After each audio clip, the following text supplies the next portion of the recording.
Welcome to my channel. Please subscribe competitive tutor.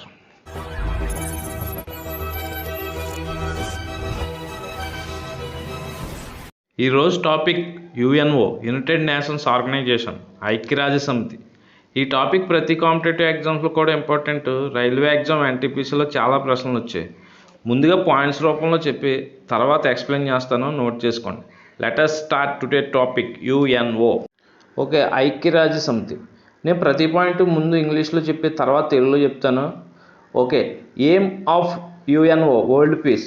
UNO యొక్క aim ఏంటంటే ప్రపంచ శాంతి. ప్రపంచంలో దేశాల మధ్య యుద్ధాలు లేదా ఇతర సమస్యలు జరగకుండా చూసుకుంటుంది. Foundation of UNO 24 October 1945.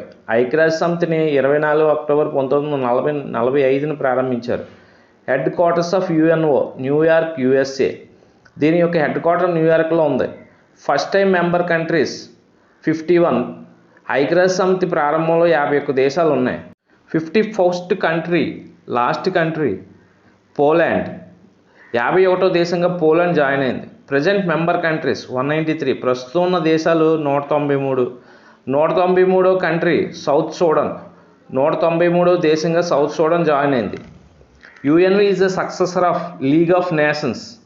ఒకటో ప్రపంచ యుద్ధం తర్వాత నానాజాతి సమితి స్టార్ట్ అయింది, కానీ అది రెండో ప్రపంచ యుద్ధం ఆపలేకపోయింది. అందు గురించి ఐక్యరాజ్య సమితి రెండో ప్రపంచ యుద్ధం తర్వాత స్టార్ట్ అయింది. Father of UNO Roosevelt. Father of UNO Roosevelt. Founder countries 3 countries. They are America, Britain, Russia. యుఎన్ఓని స్థాపించడానికి ముఖ్యమైన దేశాలు America, Britain, Russia. On 30th October 1940 India became member of UNO. 30 October 1945లో భారతదేశం ఐక్యరాజ్య సమితి సభ్యత్వం పొందింది. 1947 India officially became the member of UNO after independence. మనకు స్వాతంత్రం వచ్చాక అంటే 1947లో పూర్తిస్థాయి సభ్యత్వం పొందాం. Languages of UNO 6. యుఎన్ఓ యొక్క భాషలు 6. Official languages R face S. They are Russia, French, Arabic, Chinese, English, Spanish. ఐక్యరాజ్య సమితి అఫీషియల్ లాంగ్వేజ్ ఏంటంటే Russia, French, Arabic, Chinese, English, Spanish. దీన్ని ఎలా గుర్తుపెట్టుకోవాలంటే ఇందా చెప్పాను కదా, ఆర్ ఫేస్ ఎస్. రాముడి ఫేస్ సూపర్, లేక రాజుగడి face super. Raj R Russia, F French, A Arabic, C Chinese, E English, సూపర్లో S Spanish. Okay, next point. Working language 2 English and French. యుఎన్ఓలో వర్కింగ్ లాంగ్వేజ్ 2 ఉన్నాయి, అవి English and French. 7th language Hindi. ఐక్యరాజ్య సమితి 7వ భాషగా హిందీ ఉంది. First Indian prime minister who give lecture in Hindi in UNO in 1977 is Atal Bihari Vajpayee. మొట్టమొదటిగా ఐక్యరాజ్య సమితిలో హిందీలో ప్రసంగం ఇచ్చింది అటల్ బిహారీ వాజ్పేయి గారు. Second Indian prime minister Narendra Modi lectured in Hindi in UNO in 2014. రెండోసారి హిందీలో ప్రసంగం ఇచ్చింది యుఎన్ఓలో నరేంద్ర మోడీ గారు 2014లో. Next point, secretary general of UNO. యుఎన్ఓకి హెడ్ని సెక్రటరీ జనరల్ అంటారు. First secretary general of UNO Trygve, Norway. మొదటి యుఎన్ఓకి సెక్రటరీ జనరల్ ఎవరంటే ట్రైగ్వి, నార్వే దేశస్థుడు. 8th secretary general of UNO Ban Ki Moon, Korea. 8వ సెక్రటరీ జనరల్ ఎవరైతే బాన్ కి మూన్ గారు, Korea దేశస్థుడు. 9th or present secretary general of UNO Antonio Guterres. ఇతని పూర్తి పేరు Antonio Manuel de Oliveira Guterres. Antonio Guterres గారు former prime minister of Portugal prime minister కింద పనిచేశారు. And deputy secretary general of UNO is Amina Mohammed. Amina Mohammed గారు deputy secretary general of UNO కింద పనిచేశారు. Flag of the United Nations. United Nations యొక్క జెండా గురించి ఇప్పుడు తెలుసుకుందాం. Proportion 2:3 are 3:5. యుఎన్ఓ జెండా 2:3 లేదా 3:5 నిష్పత్తిలో ఉంటుంది. Adopted on December 7, 1946. ఈ జెండాని December 7, 1946లో తీసుకున్నారు. Design. Flag consist of a blue field incorporating in white a central map of the earth framed by olive branches. UNO యొక్క జెండా లేత నీలం రంగు బ్యాక్గ్రౌండ్పై తెల్ల రంగుతో గ్లోబ్ ఉంటుంది. ఈ గ్లోబ్కి ఇరువైపులా శాంతి చిహ్నమైన 2 ఆలివ్ కొమ్మలు ఉంటాయి.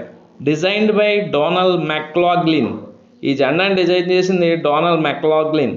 ఓకే, ఇప్పటివరకు పాయింట్స్ రూపంలో చెప్పుకున్నాం. ఇప్పుడు క్లియర్గా ఎక్స్ప్లెయిన్ చేస్తాను, వినండి. అంతర్జాతీయ చట్టం, భద్రత, ఆర్థిక అభివృద్ధి, సామాజిక అభివృద్ధి, మానవ హక్కులపై సమిష్టి కృషి చేసేందుకు ప్రపంచ దేశాలు ఏర్పాటు చేసుకున్న ఒక అంతర్జాతీయ సంస్థ. ఈ సంస్థ ఒక అంతర్జాతీయ సంస్థ అని మనకు తెలుసు.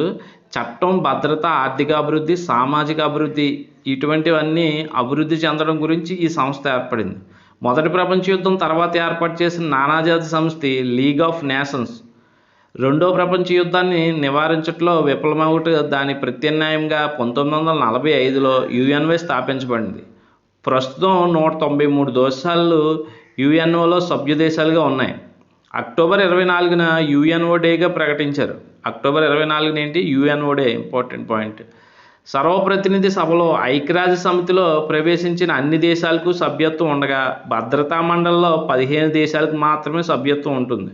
అందులో 10 దేశాలు 2 ఏళ్లకు ఒకసారి ఎన్నిక ద్వారా సభ్యత్వం పొందగా మరో 5 దేశాలు శాశ్వత సభ్య దేశాలుగా ఉంటాయి. అవి America, Russia, Britain, China, France. ప్రధాన కార్యాలయం ఎక్కడుందంటే న్యూయార్క్ నగరంలో ఉంది. దీని ప్రస్తుత ప్రధాన కార్యదర్శి ఎవరంటే Antonio Guterres. Secretary general of UNO Antonio Guterres. ఇది కూడా ఇంపార్టెంట్. యుఎన్ఓ మొట్టమొదటి సమావేశం 1946 జనవరి లండన్లో జరిగింది. Okay, next point. United nations అనే పదాన్ని మొదటిసారిగా అమెరికా అధ్యక్షుడు ఫ్రాంక్లిన్ డి రూజ్వెల్ట్ సూచించారు. ఐక్యరాజ్య సమితి రాజ్యాంగ ప్రవేశిక ముసాయిదాను జాన్ క్రిస్టియన్ రూపొందించారు. ఈయన దక్షిణాఫ్రికాకు చెందినవారు. రెండో ప్రపంచ యుద్ధం జరుగుతున్న సమయంలోనే 1941 ఆగస్టులో అమెరికా అధ్యక్షుడు థియోడర్ రూజ్వెల్ట్ బ్రిటిష్ ప్రధాని విన్స్టన్ చర్చిల్ అట్లాంటిక్ సముద్రంలో ఒక ఓడలో సమావేశమై కుదుర్చుకున్న ఒప్పందాన్ని అట్లాంటిక్ చార్టర్ అంటారు. ఈ చార్టర్లో ఒప్పందాలు 8 అంశాలుగా ఉన్నాయి. ఈ ఒప్పందమే తర్వాత ఐక్యరాజ్య సమితి సిద్ధాంతాలకు మౌలిక సూత్రాలుగా గుర్తింపు పొందింది. తర్వాత 1944లో వాషింగ్టన్లో డంబార్టన్ ఓక్స్ వద్ద జరిగిన సమావేశంలో అమెరికా, బ్రిటన్, రష్యా ప్రతినిధులు ఐరాస ప్రకటన పత్రం ముసాయిదాను తయారు చేశారు. 1945 ఏప్రిల్ 25 నుంచి జూన్ 26 వరకు జరిగిన అంతర్జాతీయ సమావేశంలో 51 దేశాల ప్రతినిధులు పాల్గొని ఐక్యరాజ్య సమితి చార్టర్పై సంతకాలు చేశారు. 1945 అక్టోబర్ 24న న్యూయార్క్ నగరంలో ఐక్యరాజ్య సమితి లాంఛనంగా ప్రారంభమైంది. ఐక్యరాజ్య సమితిలో ప్రధానంగా 6 రంగాలు ఉంటాయి. అవి జనరల్ అసెంబ్లీ, సాధారణ సభ, సెక్రటరీ కౌన్సిల్, భద్రతా మండలి, ఎకనామిక్ అండ్ సోషల్ కౌన్సిల్, ఆర్థిక సామాజిక మండలి, ట్రస్టీషిప్ కౌన్సిల్, ధర్మకర్తృత్వ మండలి, ద సెక్రటరియేట్, సచివాలయం, అంతర్జాతీయ న్యాయస్థానం, the international court of justice. ఐక్యరాజ్య సమితి ప్రధానంగా 6 రంగాలు ఉన్నాయనుకున్నాం కదా.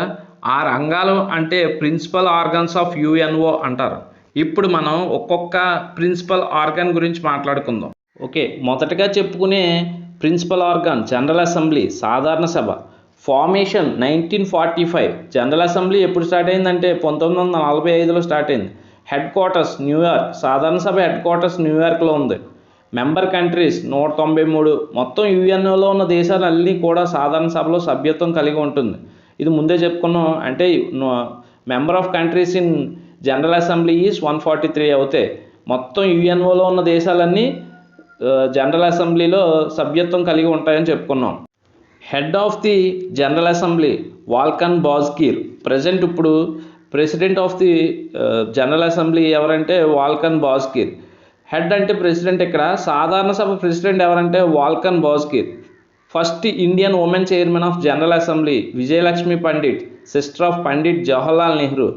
విజయలక్ష్మి పండిట్ గారు జనరల్ అసెంబ్లీకి మొదటి భారతదేశం మహిళా చైర్మన్గా పనిచేశారు. ఈవిడ నెహ్రూ గారి సోదరి. జనరల్ అసెంబ్లీ గురించి కొన్ని ముఖ్యాంశాలు చెప్పుకుందాం. దీనిలో ప్రతి దేశానికి సభ్యత్వం ఉంటుంది. అంటే యుఎన్ఓలో ఉన్న ప్రతి దేశానికి సభ్యత్వం ఉంటుంది. ప్రతి దేశానికి ఒక ఓటు హక్కు కలిగి ఉంటుంది. ప్రతి దేశం నుండి 5 మంది ప్రతినిధులు పంపవచ్చు. జనరల్ అసెంబ్లీ సంవత్సరానికి ఒకసారి సమావేశం అవుతుంది. దీని అధ్యక్ష, ఉపాధ్యక్ష పదవి కాలం 1 సంవత్సరం ఉంటుంది. సాధారణ సభ యొక్క ముఖ్య విధులు భద్రత మండలిలో శాశ్వత సభ్యత్వం లేని 10 దేశాలను ఎన్నుకోవడం. అంటే ఈ సెక్యూరిటీ కౌన్సిల్లోని పర్మనెంట్, నాన్ పర్మనెంట్ ఉన్నాయి కదా 10, ఆ 10కి ఎన్నుకోవడం ఇదే చేస్తుంది అన్నమాట. జనరల్ అసెంబ్లీ చేస్తుంది. యుఎన్ఓ బడ్జెట్ ఆమోదించడం, భద్రతా మండలి సిఫార్సు మేరకు సెక్రటరీ జనరల్ ఎంపిక చేయడం. సెక్రటరీ జనరల్ సెక్రటరీ జనరల్ను కూడా సాధారణ సభ ఎన్నిక చేస్తుంది. జనరల్ అసెంబ్లీకి అధ్యక్షత వహించిన తొలి భారతీయ మహిళ విజయలక్ష్మి పండిట్. ఇది ఆల్రెడీ చెప్పుకున్నాం. నెక్స్ట్ చెప్పుకునేది సెక్యూరిటీ కౌన్సిల్, భద్రతా మండలి. Member countries 15, 5 permanent countries, 10 non permanent countries. Security కౌన్సిల్లో మొత్తం 15 మెంబర్లు ఉంటారు. అందులో 5 శాశ్వత సభ్యత్వ దేశాలు, 10 తాత్కాలిక సభ్యత్వ దేశాలు కలిగి ఉంటాయి. Non permanent time period. తాత్కాలిక సభ్యత్వం కలిగిన దేశాల కాల వ్యవధి ఎంత అంటే 2 సంవత్సరాలు. పర్మనెంట్ కంట్రీస్ ఏమంటే Britain, Russia, America, France, China. శాశ్వత సభ్యత్వం కలిగిన దేశాలు ఏంటంటే Britain, Russia, America, France, China. Till now India has been non permanent member of security council for 8 times. 1950, 1967, 1972, 1977, 1984, 1991 and lastly 2021. ఇప్పటి వరకు భారతదేశంలో 8 సార్లు తాత్కాలిక దేశంగా ఉన్నది సెక్యూరిటీ కౌన్సిల్లో. అది ఎప్పుడంటే 1950, 1967, 1972, 1977, 1984, 1991, 2021. ఇప్పుడు మనం తాత్కాలిక దేశంగా సెక్యూరిటీ కౌన్సిల్కి ఉన్నాం.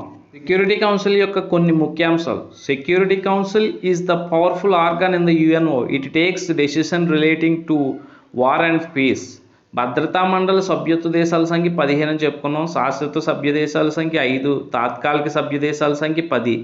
తాత్కాలిక సభ్య దేశాలు 2 ఏళ్ల కాల సాధారణ సభచే 2/3 వంతు మెజార్టీతో ఎన్నుకోవడం జరుగుతుంది. సాధారణ సభలో ఉన్న దేశాలు తాత్కాలిక సభ్య దేశాలను ఎన్నుకుంటాయి అన్నమాట. 2/3 వంతు మెజార్టీతో వచ్చిన వాళ్ళు సభ్య దేశాలుగా అవుతారు, తాత్కాలిక సభ్య దేశాలుగా. నెక్స్ట్ చెప్పుకునే ప్రిన్సిపల్ ఆర్గన్ పేరు ఎకనామిక్ అండ్ సోషల్ కౌన్సిల్, ఆర్థిక సామాజిక మండలి. ఫార్మేషన్ 1945, ప్రారంభించిన సంవత్సరం 1945లో. మెంబర్ కంట్రీస్ 54, ఇందులో 54 దేశాలు సభ్యత్వం కలిగి ఉన్నాయి. Head quarters New York. Economic and social council New York ప్రధాన కార్యాలయంగా చేసుకుని పనిచేస్తుంది. Time period 3 years. For every 1 year 1/3 member countries changes. Meeting April న్యూయార్క్లో జరుగుతుంది, జూలైలో జెనీవాలో జరుగుతాయి. ఆర్థిక సామాజిక మండలి యొక్క కొన్ని ముఖ్యాంశాలు.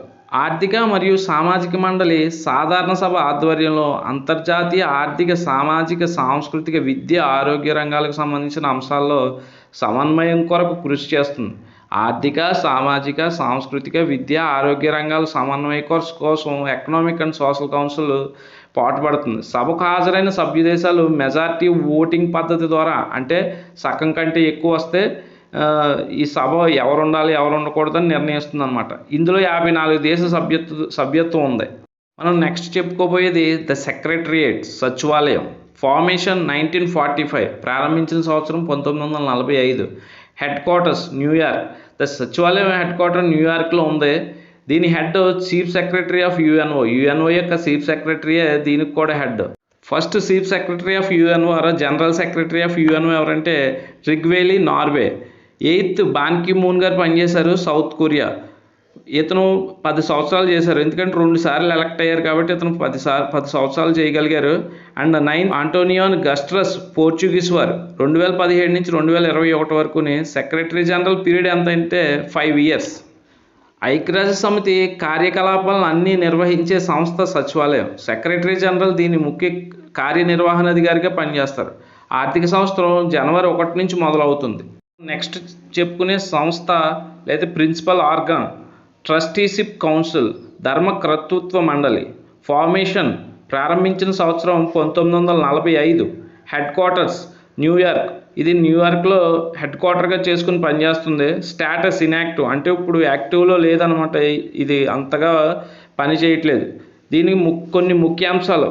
ఐక్యరాజ్య సమితి చార్టర్ ప్రకారం పూర్తిగా స్వాతంత్రం పొందిన చిన్న దేశాలను పరిరక్షించేందుకు ఈ సంఘాన్ని ఏర్పాటు చేశారు. అంటే చిన్న చిన్న దేశాలు ఉంటాయి కదా, దాన్ని పెద్ద పెద్ద దేశాల నుంచి పరిరక్షించేందుకు ఈ సంఘం ఏర్పాటు చేశారనమాట. ప్రస్తుతం ఈ సంఘం సమావేశాలు పెద్దగా జరగడం లేదు, ఈ సంఘం అంత యాక్టివ్గా లేదనమాట. ఇప్పుడు మనం నెక్స్ట్ చెప్పుకునే principal organ international court of justice, అంతర్జాతీయ న్యాయస్థానం. అంతర్జాతీయ న్యాయస్థానం ఫౌండేషన్ ఆఫ్ ఇంటర్నేషనల్ కోర్ట్ 1946. దీన్ని 1946లో ప్రారంభించారు. Head quarters Hague, Netherland. Hague నెదర్లాండ్స్లో దీని ప్రధాన కార్యాలయం ఉంది. Justice time period 9 years. ఈ కోర్టులో పనిచేసే జస్టిస్ 9 year కాలపరిధి ఉంటుంది. నెంబర్ ఆఫ్ పొజిషన్స్ 15 మంది. ఇందులో మొత్తం 15 మంది జడ్జెస్ ఉంటారు. 1/3 జస్టిస్ చేంజెస్ ఆఫ్టర్ 3 years. ప్రతి 3 సంవత్సరాలకి 1/3 మంది జడ్జెస్ చేంజ్ అవుతూ ఉంటారు. అంటే 5 మంది చేంజ్ అవుతారనమాట. అంతర్జాతీయ న్యాయస్థానం ద ఇంటర్నేషనల్ కోర్ట్ ఆఫ్ జస్టిస్లో ఇండియన్ జస్టిస్లు పనిచేశారు. వారు బిఎన్ రావు గారు, నాగేంద్ర సింగ్ గారు, రఘునందన్ స్వరూప్ పాఠక్ గారు, బల్వీర్ భండారీ గారు పనిచేశారు. ఈ నలుగురు పనిచేశారు. First Indian chief justice in international court is Nagendra Singh గారు. మొట్టమొదటిగా ఇండియా నుంచి పనిచేసిన వారు ఎవరంటే నాగేంద్ర సింగ్ గారు. Present president of ICJ John Donoghue. అంతర్జాతీయ న్యాయస్థానం యొక్క అధికార భాషలు English and French. That's all for now guys. Next వీడియోలో దీని అనుబంధ సంస్థలు చెప్పుకుందాం. Thank you for watching. Question of the day: in how many years temporary countries were change in UN security council? Security కౌన్సిల్లో తాత్కాలిక సభ్య దేశాలు ఎన్ని సంవత్సరాలకు ఒకసారి మారుతాయి? Answer in the comment box. Thank you very much. Please support చేయండి, మీ ఫ్రెండ్స్కి షేర్ చేయండి, లైక్ చేయండి. Thank you very much.